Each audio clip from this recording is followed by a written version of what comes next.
तो एपिसोड की शुरुआत में हम लोग देखते हैं कि बाइटियान जैसे ही जनरल ली की तरफ जा रहा होता है तो अचानक से लुओटियन पैलेस का मास्टर उसे रोक लेता है और उसे कहता है कि तुम्हें काफी टाइम के बाद देख रहा हूँ। मगर बाइटियान कहता है कि इस दुनिया में एक जैसे दिखने वाले बहुत सारे लोग होते हैं, हो सकता है आपको कोई गलतफहमी हुई हो। जिस पर मास्टर कहता है कि अच्छा ऐसी बात है। उसके शोल्डर को फ्रीज करना शुरू करता है तो बाइटियान उससे अपने आप को छुड़ाने की कोशिश करता है, मगर मास्टर उसका हाथ पकड़कर उसे फ्रीज करना शुरू कर देता है। जिस पर बाइटियान भी थोड़ा सा डर जाता है और मास्टर उससे कहता है कि मैं तुम्हें अच्छे तरीके से जानता हूँ, तुम वही हो। ये कहते हुए वो उसका पूरा हाथ फ्रीज कर देता है, जिस पर सब लोग हैरान हो जाते हैं।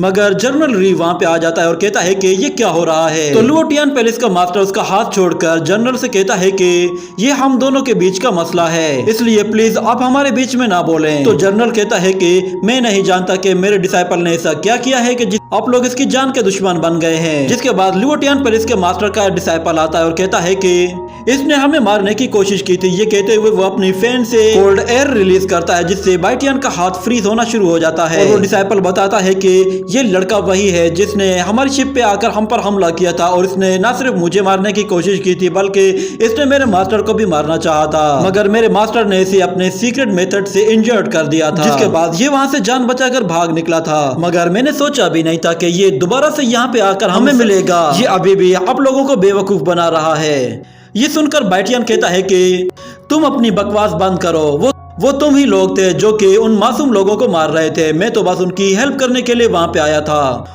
और तुम लोग तो मुझे ही मारने के पीछे पड़ गए थे। ये सुनकर वो डिसाइपल कहता है कि अच्छा क्या तुम्हारे पास कोई सबूत है कि हम लोगों ने उन लोगों को मारा है जिन्हें तुम बचा रहे थे? तुम तो शुक्र करो कि उस दिन मेरे मास्टर ने तुम पे तरस खाकर तुम्हें जिंदा जाने दिया, वरना तुम वहीं पे ही मारे जाते। मगर जरा देखो तो सही, एक मर्तबा जान बचाने के बावजूद भी तुम अब दोबारा से सामने आकर हमारे सामने एरोगेंट हो रहे हो। लगता है कि शायद तुम्हें अपनी जान प्यारी नहीं है। ये सुनकर वहां मौजूद एक मास्टर कहता है कि क्या ये लड़का वही है कि जिसके बारे में हमने सुना था कि एक लड़के ने मास्टर के साथ फाइट की है? मगर ये लड़का तो बहुत ही ज्यादा यंग लग रहा है और लग रहा है कि जैसे जी अभी सिर्फ सब किंग लेवल में है। मुझे लगता है कि अगर लुओटियन मास्टर ने इससे फाइट की तो ये तो बेचारा मारा जाएगा। जिसके बाद बाइटियन गुस्से में आगे बढ़ता है तो जनरल री उसे रोक लेता है और कहता है कि अभी इसका फैसला नहीं हुआ कि कौन गलत है और कौन सही है, इसलिए पहले हम लोग तुम लोगों की स्टोरी को 1 बाय 1 सुनेंगे और फिर फैसला करेंगे। पर वो लड़का कहता है कि नहीं, ये मसला हमारा एंसेस्ट्रल लुओटियन मसला है, इसलिए हम इस लड़के को किसी सूरत भी नहीं बख्शेंगे। ये हमारे हाथों हर सूरत मारा जाएगा। ये सुनकर जनरल को भी गुस्सा आता है, मगर वो किसी तरह खुद को कंट्रोल करता है।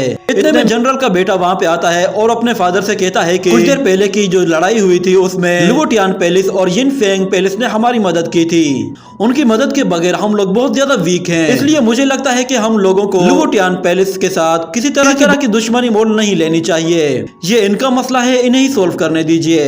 ये सुनकर जनरल भी बेबस हो जाता है और वो बाइटियन के लिए कुछ भी नहीं कर पाता। इसके बाद लुओटियन पैलेस का मास्टर भी अपने डिसाइपल को पीछे हटने के लिए कहता है। तो इतने में बाइटियन आगे आता है और कहता है कि तुम लोग जिस चीज को अपनी सीक्रेट टेक्निक कह रहे हो उसमें तो जरा भी दम नहीं। यहाँ तक कि तुम लोग उस टेक्निक से एक थर्ड रेट कल्टीवेटर को भी नहीं हरा पाए थे। देखो तुम लोगों ने मुझ पर कितनी मर्तबा अटैक किया था और उसके बावजूद भी मैं तुम्हारे सामने खड़ा हुआ हूँ। ये सुनकर लुओटियन पैलेस का मास्टर बहुत ज्यादा भड़क जाता है और कहता है तुम्हारी हिम्मत कैसे हुई ऐसा कहने की? तो बाइटियन कहता है मैं तो सही कह रहा हूँ, तुम सब लोग बिल्कुल बेवकूफ हो क्योंकि तुम लोग बाकी लोगों को बेवकूफ समझ रहे हो। अगर तुमने मुझ पे अपनी सीक्रेट टेक्निक से हमला किया था तो मैं तुम्हारे सामने जिंदा कैसे खड़ा हुआ हूँ? क्या तुम्हारे पास कोई प्रूफ है कि तुमने मुझ पर कोई सीक्रेट अटैक किया था? और अगर तुम दोबारा ट्राई करना चाहते हो तो मैं तैयार हूँ, मैं तुम्हें 3 मर्तबा चांस दूंगा, तुम 3 स्लैब्स मुझ पर कर सकते हो। अगर फिर भी तुम मेरा कुछ नहीं बिगाड़ पाए तो तुम ये लड़ाई हार जाओगे और तुम सबके सामने मुझसे माफी मांगोगे। बताओ क्या तुम में दम है कि तुम इसमें एग्री कर सको?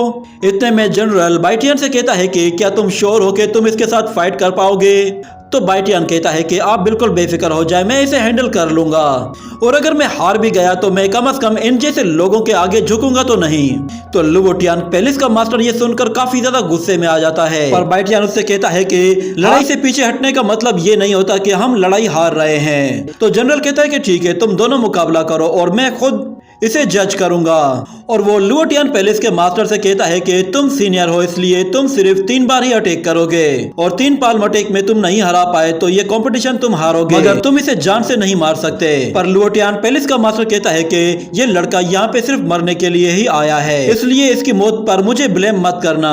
पर बाइटियन कहता है कि तुम मुझ पर पहले भी हमला कर चुके हो और तुमने मेरा कुछ भी नहीं उखाड़ा और मुझे लगता है कि इस मर्तबा भी तुम मेरा कुछ नहीं उखाड़ सकते। ये कहने के बाद ये सीन यही कट होता है। अगले सीन में हम लोग देखते हैं कि एक डिसाइपल भागते हुए बाहर जा रहा होता है और वो वहां जाते ही अपने दोस्त के कान में जाकर कहने लगता है कि क्या तुमने सुना है, एक यंग मास्टर ने लुओटियन पैलेस के मास्टर को चैलेंज किया है। कुछ ही देर में उन दोनों के बीच में फाइट शुरू होने वाली है। वहां खड़ी हुई मिंग्यू ये बातें सुन लेती है। वो लोग कह रहे होते हैं कि वो लड़का बाइटियन डोगू फैमिली के मास्टर के साथ फाइट करने वाला है, लगता है कि उसे अपनी जान प्यारी नहीं है, चलो हम लोग चलकर वो मैच देखते हैं। ये सुनकर मिंग्यू बहुत ज्यादा घबरा जाती है और वो बाइटियन को बचाने के लिए वापस उसके पास चली जाती है। और जब मैच शुरू होने वाला होता है तो दोनों ही एक दूसरे के आमने सामने खड़े होते हैं और वो एल्डर बाइटियन से कह रहा होता है कि तुम सबके सामने अपना जुर्म मान लो तो मैं तुम्हें जिंदा छोड़ दूंगा। तो बाइटियन कहता है कि तुम अभी भी वही पुरानी बातें लेकर बैठे हुए हो, जिस पर उस मास्टर को और भी ज्यादा गुस्सा आने लगता है और वो बाइटियन से कहता है कि ठीक है तो मरने के लिए तैयार हो जाओ। ये कहकर वो अपनी बॉडी से ऑरा रिलीज करता है तो हर तरफ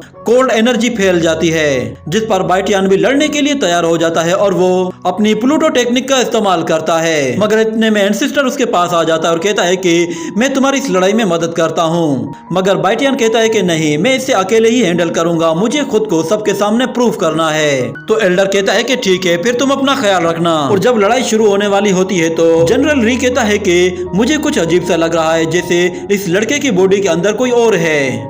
और इतने में वो यंग जनरल कहता है कि फादर, इस लड़के को आपकी गाइडेंस की जरूरत है, आप इसे गाइड करेंगे तो यिनरान उसे नहीं हरा पाएगा। तो जनरल कहता है कि लुओटियन पैलेस का मास्टर उसके मुकाबले में बहुत ज्यादा ताकतवर है, मुझे बाइटियन की थोड़ी सी फिक्र होने लगी है। इस तरफ मास्टर यिनरान कहता है कि इस लड़के को मैंने सिर्फ कुछ दिन नहीं देखा और उसने अपनी पावर को इतना ज्यादा इम्प्रूव कर लिया है, ये पहले के मुकाबले में ज्यादा ताकतवर लग रहा है, मगर मैं भी इसे नहीं जाने दूंगा। ये कहने के साथ वो अपने कोल्ड एनर्जी का दोबारा से इस्तेमाल करते हुए हर तरफ अपना ऑरा फैला देता है और उस पर अटैक करने के लिए बहुत ही पावरफुल आइस क्रिस्टल्स क्रिएट करता है, जिसे वो सीधा उसकी तरफ थ्रो करता है। तो बाइटियन अपने सामने शील्ड क्रिएट करके खुद को आइस स्टोन से बहुत ही आसानी से बचा लेता है। मगर इतने में यिनरान उसके बिल्कुल पास पहुंच जाता है और उस पर दोबारा से पाल्म अटैक करता है, जिससे बचने के लिए बाइटियन दोबारा से शील्ड का इस्तेमाल करता है और उसे वापस पीछे धकेल देता है। मगर इस अटैक की वजह से वो थोड़ा बहुत इंजर्ड हो गया था और उसके मुंह से भी खून निकल आता है। ये देखकर वो सब लोग हैरान हो जाते हैं और कहते हैं कि बाइटियन ने इसे सक्सेसफुली ब्लॉक कर लिया है। उस कोल्ड एयर को अपनी बॉडी से सीधा जमीन की तरफ ट्रांसफर कर रहा है, जिस पर जनरल भी काफी खुश होता है और कहता है कि इस लड़के ने काफी अच्छा कंट्रोल हासिल कर लिया है। मगर अभी भी इन दोनों की पावर के बीच में एक बहुत बड़ा गैप है। यिनरान इससे अभी बहुत ज्यादा ताकतवर है। बाइटियन को अपनी बहुत ज्यादा एनर्जी का इस्तेमाल करना होगा ताकि वो उस कोल्ड एयर से अपने आप को बचा सके, वरना वो उसे अंदर ही अंदर फ्रीज कर देगी और फिर सब कुछ आउट ऑफ कंट्रोल हो जाएगा। और इस तरफ हम लोग बाइटियन को देखते हैं जो कि बहुत ज्यादा वीक पड़ चुका होता है। उस अटैक की वजह से वो थोड़ा बहुत इंजर्ड हुआ था और उसके मुंह से भी खून निकल रहा था। और फिर लुओटियन उससे कहता है कि चलो अब मैं अपनी पावर को थोड़ा सा बढ़ा देता हूँ। ये कहकर वो अपनी पावर को बढ़ाना शुरू कर देता है और एक बहुत ही पावरफुल स्नो साइक्लोन क्रिएट करता है, जिससे बहुत ही पावरफुल वेव्स बाहर निकल रही होती हैं, जिनसे बाइटियन को वहां पे खड़े होने में भी दिक्कत हो रही होती है। और यिनरान उससे कहता है कि तुम्हें क्या लगा कि तुम मेरा मुकाबला कर लोगे, तुम में इतनी हिम्मत ही नहीं। उसकी बातें सुनकर बाइटियन को भी गुस्सा आने लगता है और वो उससे लड़ने के लिए अपनी पावर को फिर से इंक्रीज करना शुरू कर देता है और कहता है कि चलो मैं भी तुम्हें दिखाता हूँ कि मेरी पावर क्या है। ये कहने के साथ वो अपनी फुल पावर को एक्टिवेट करते हुए एक एनर्जी सोर्ट क्रिएट कर लेता है और हम देखते हैं कि वो जैसे ही यिनरान से टकराता है तो दोनों ही एक दूसरे को वापस पीछे धकेल देते हैं और इस अटैक से बाइटियन और भी ज्यादा इंजर्ड हो जाता है। और वो मास्टर यिनरान उससे कहता है कि तुम्हारे पास भागने का कोई रास्ता नहीं, क्योंकि मेरा थर्ड पाल्म अटैक तुम्हें पूरी तरह से खत्म कर देगा। ये कहने के साथ वो हवा में ऊपर आ जाता है और अपने आइस स्टोन्स क्रिएट करता है और बाइटियन से कहता है कि मेरा थर्ड पाल्म अटैक मेरा हेवनली पैलेस है जो कि अब तुम्हारे ऊपर गिरने वाला है। ये कहने के साथ वो एक बहुत बड़ा आइस पैलेस क्रिएट करता है, जिसे देखते ही वहाँ पे एंसेस्टर आ जाता है और बाइटियन से कहता है कि ये अटैक तुम्हारी लिमिट से बहुत ही ज्यादा है, मुझे तुम्हारी हेल्प करने दो।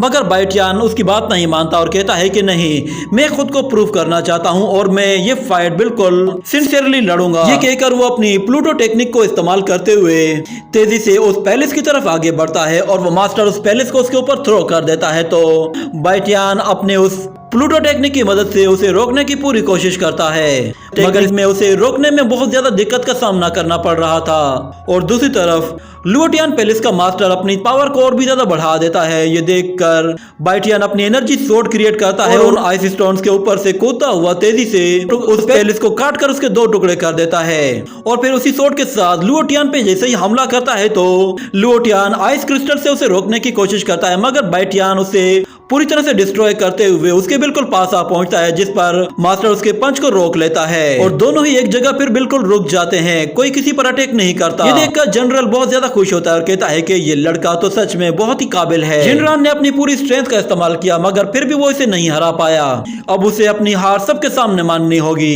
इतने में वहाँ पे मिंग्यू भी पहुंच जाती है और वो देखती है कि जिनरान अभी भी ये लड़ाई खत्म नहीं करता और वो बाइटियन पर एक और पाल्म अटैक करके उसे और भी ज्यादा इंजर्ड कर देता है। ये देखकर सब लोग कहते हैं कि इनके बीच में सिर्फ 3 पाल्म अटैक का एग्रीमेंट हुआ था, फिर इसने ऐसा क्यों किया। जिसके बाद जिनरान उस पर दोबारा से हमला करने के लिए आता है तो जनरल उसके सामने आके खड़ा हो जाता है, मगर जिनरान उसे क्रॉस करते हुए बाइटियन के बिल्कुल पास पहुंचकर उस पर दोबारा से क्रिस्टल अटैक करता है। अचानक से मिंग्यू वहां पे आकर उन सभी क्रिस्टल्स को पूरी तरह से डिस्ट्रॉय कर देती है और कहती है कि ब्रदर, तुम इससे पहली मर्तबा फाइट कर रहे हो और तुम बिल्कुल मरने के करीब हो। मैं नहीं चाहती कि तुम दोबारा से उन डिमोनिक स्किल्स का इस्तेमाल करो, इसलिए मुझे इस लड़ाई में आकर तुम्हें बचाना होगा ताकि तुम दोबारा से डीमन न बनो। और दूसरी तरफ जिनरान मिंग्यू से कहता है कि तुमने पब्लिकली मुझे ऑफेंड किया है, इसलिए अब इस लड़ाई में तुम भी शामिल होने वाली हो। और बाइटियन जब मिंग्यू को वहां पे देखता है तो उसे अपने फ्लैशबैक में याद आता है कि जब वो बेम्बू फॉरेस्ट में मौजूद था तो वहां पे मिंग्यू उसके पास आई थी और उससे कहती थी कि तुम हर वक्त इस ब्लैक स्टोन को क्यों देखा करते हो, आखिर इसमें क्या है। तो बाइटियन ने उसे बताया था कि इसके अंदर एक मिस्ट्री है, जो भी इसे सॉल्व कर लेगा वो दुनिया में सबसे ज्यादा पावरफुल बन जाएगा और एक दिन मैं इसे जरूर सॉल्व करूंगा, जिसके बाद मैं दुनिया में नंबर बन जाऊंगा। ये सुनकर मिंग्यू कहती है कि अच्छा तो फिर ठीक है, अगर तुम दुनिया में नंबर 1 वॉरियर बनोगे तो फिर मैं नंबर 2 बनूंगी। वो लोग एक दूसरे के साथ इसी तरह की बातें कर रहे होते हैं, जिसके बाद हम फ्लैशबैक से बाहर आते हैं और हम देखते हैं कि मिंग्यू बाइटियन से कह रही होती है कि तुम्हें अपने होश में रहना होगा, तुम उस डीमन के कंट्रोल में नहीं आ सकते। और इस तरफ लुओटियन पैलेस का मास्टर कहता है कि सुनो लड़की, तुमने पब्लिकली सबके सामने मुझे ऑफेंड किया है, अब तुम्हें भी इसका हिसाब देना होगा। पर मिंग्यू उससे डरने वाली नहीं थी, जिस पर वो मास्टर गुस्से में दोबारा से अपनी आइस पावर का इस्तेमाल करता है और कहता है कि ठीक है, तो तुम भी इसके साथ मरने वाली हो। वो जैसे ही मिंग्यू पर अटैक करता है तो मिंग्यू अपनी सोर्ड लेकर उस पर हमला करने के लिए जाती है, जिस पर बाइटियन बहुत ज्यादा गुस्से में आ जाता है और कहता है कि उसे जरा भी हर्ट किया तो तुम मारे जाओगे। ये कहने के साथ अचानक से उसकी डिमोनिक पावर्स उस पर हावी होने लगती हैं, जिस पर एंसेस्टर उससे कहता है कि तुमने अपनी डीमन पावर्स को यूज कर लिया तो सबको तुम्हारा पता चल जाएगा, तुम इसे सबके सामने यूज नहीं कर सकते। मगर बाइटियन अपने ऊपर कंट्रोल नहीं कर पाता और देखते ही देखते अचानक वो मिंग्यू के आसपास मौजूद सारे ही क्रिस्टल्स को डिस्ट्रॉय कर देता है, जिस पर वो लोग पीछे मुड़कर देखते हैं तो बाइटियन पूरी तरह से एक डीमन बन चुका होता है और उसने अपने चारों तरफ बहुत ज्यादा स्मोक फैलाया हुआ होता है, जिस पर वो किसी को भी नजर नहीं आ रहा था। सब लोग परेशान थे कि ये क्या हो रहा है। और फिर बाइटियन लुओटियन पैलेस के मास्टर के पास आता और उसे पकड़कर उस स्मोक के अंदर उसकी धुलाई करना शुरू कर देता है, जिस पर सब लोग परेशान होते हैं कि आखिर वहां पे चल क्या रहा है। और वो यंग डिसाइपल अपने मास्टर को लेकर बहुत ज्यादा घबरा जाता है कि उसके साथ हो क्या रहा है। और हम देखते हैं बाइटियन उस पैलेस मास्टर को गले से पकड़कर ऊपर उठा लेता है और उसे कहता है कि उम्मीद है कि तुमने मेरी पावर देख ली है तो अब तुम इससे काफी सेटिस्फाइड होगे। जिस पर वो मास्टर कहता है कि अगर तुमने मुझे जान से ना मारा तो मैं तुम्हारे बारे में सबको बता दूंगा। तो बाइटियन उससे कहता है कि ऐसी बात है तो फिर मैं तुम्हारा पूरा लुओटियन ही बर्बाद कर दूंगा। ये कहकर वो अपनी आइस से एक जबरदस्त एनर्जी अटैक करता है, जो कि उस लुओटियन डिसाइपल को हल्का सा जाकर टच करता है उसके और उसका गाल हल्का सा कट जाता है, जिस पर वो बहुत ज्यादा डर जाता है कि आखिर ये हमला किया किसने और उसे अपने मास्टर की जान की टेंशन हो जाती है। और वो कहता है कि प्लीज हमें माफ कर दो, वो हम ही लोग थे जिसने तुम्हें लड़ाई के लिए उकसाया था और हमने ही उन मछुआरों को मारा था। मगर वो पैलेस मास्टर अपने डिसाइपल की इस हरकत पे गुस्से में आ जाता है और उस पर आइस स्टोन से हमला कर देता है, जिसे बाइटियन उस तक पहुंचने से पहले ही डिस्ट्रॉय कर देता है और फिर उस पैलेस मास्टर की जमकर धुलाई करता है और उसे पकड़कर जोर से एक दीवार पे दे मारता है। ये देखकर सब लोग बहुत ज्यादा परेशान हो जाते हैं क्योंकि वहाँ पे बहुत ज्यादा ब्लैक स्मोक था, तो किसी को पता नहीं चल रहा था कि आखिर वहाँ पे हो क्या रहा था। वो सब लोग उसके खिलाफ हो जाते हैं और सबको बाइटियान की फेवर मिल जाती है। मगर फिर अचानक से बाइटियान को एक जोरदार झटका लगता है और वो बेहोश होकर नीचे गिर पड़ता है और वो सारा स्मोक भी खत्म हो जाता है, जिस पर मिंगयू और जनरल दोनों ही बाइटियान के पास आ जाते हैं। और फिर देखते ही देखते सब लोग उसके चारों तरफ जमा होना शुरू हो जाते हैं और कहते हैं कि जनरल, तुम्हारा डिसाइपल ठीक तो है ना? आखिर उस डार्क स्मोक के अंदर हो क्या रहा था? आपने तो सब कुछ देखा होगा, हमें भी बताएं कि आखिर ये सब कुछ कैसे हुआ? क्या इस लड़के ने आपकी किसी सीक्रेट टेक्निक का इस्तेमाल किया है? जिनरैन तो इससे फाइट करने के लायक ही नहीं रहा, आखिर उसने जिनरैन को कैसे हराया? तो जनरल सब लोगों को बताता है कि मेरा डिसाइपल खुद को बचाने के लिए लड़ रहा था और उसने हमारी दी हुई एक पिल को खा लिया था, जिसकी वजह से उसकी पावर बहुत ज्यादा बढ़ गई थी। और अगर आप लोग प्लीज मुझे थोड़ा सा टाइम दें तो मुझे अपने डिसाइपल की जान बचाने के लिए कुछ ना कुछ करना है, उसकी जान को खतरा है। वो लुओटियान मास्टर की वजह से काफी इंजर्ड हो गया है। जिस पर वो लोग कहते हैं कि हाँ, आप सही कह रहे हैं, आप पहले अपने डिसाइपल की हीलिंग का काम जल्दी से शुरू करें। मगर इतने में मिस्टर लिंग वहां पे आता है और कहता है कि जनरल, आपको सबको एक्सप्लेन करना होगा कि आपके डिसाइपल के साथ हुआ क्या है। मेरा कहने का मतलब ये है कि आपका डिसाइपल आखिर डीमन कैसे बन गया था? तो डीमन का सुनते ही सब लोग हैरान हो जाते हैं कि क्या ये लड़का सच में डीमन बन गया था? इतने में जिनरैन भी कहता है कि हाँ, ये लड़का एक डीमन है। ये कहने के साथ ही ये एपिसोड यहीं पे ही एंड हो जाता है।